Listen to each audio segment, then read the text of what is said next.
యొక్క అక్రమాలు, నీ బొగ్గు కుంభకోణము, నీ పవర్ కుంభకోణము, నీ హిల్ టీపీ ఇండస్ట్రీస్ కుంభకోణము, నీ భూ కుంభకోణాలు అసెంబ్లీ వేదికగా ప్రజావేదికగా ఎప్పటికప్పుడు నిన్ను ప్రశ్నిస్తా ఉన్నాం.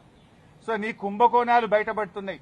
నీ వాటాల పంచాయతీలు స్వయంగా మంత్రులే ఒకరి మీద ఒకరు బయటపెట్టుకుంటుంటే నీ పరువు పోతుందని, నీ వాటాల విషయం ప్రజలకు అర్థమవుతుందని డైవర్షన్ కోసం ఈ నోటీసులు ఇస్తున్నావు. మాకు తెలియదా?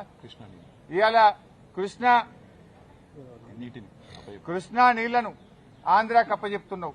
అదేవిధంగా గోదావరి నీళ్లను ఇవాళ చంద్రబాబు నాయుడు గారి ప్రభుత్వం, ఆంధ్రప్రదేశ్ ప్రభుత్వం గోదావరి నీళ్లను మళ్లించి మరి బనకచెర్లకు నల్లమల్ల సాగర్ తీసుకుపోతుంటే నీ చేతగాని తనాన్ని ఎప్పటికప్పుడు నిలదీసింది బీఆర్ఎస్ పార్టీ, ప్రశ్నించింది బీఆర్ఎస్ పార్టీ, నీ యొక్క బండారాన్ని బయటపెట్టింది బీఆర్ఎస్ పార్టీ.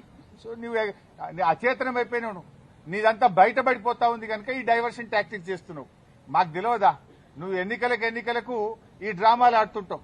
పంచాయతీ ఎన్నికల ముందు అప్పుడేమో మా కేటీఆర్ గారికి నోటీస్ ఇస్తావు. ఇప్పుడు మున్సిపల్ ఎన్నికలకు రేపో మాపో నోటిఫికేషన్ వస్తుంది కనుక మాకు నోటీస్ ఇస్తా ఉన్నావు. నీ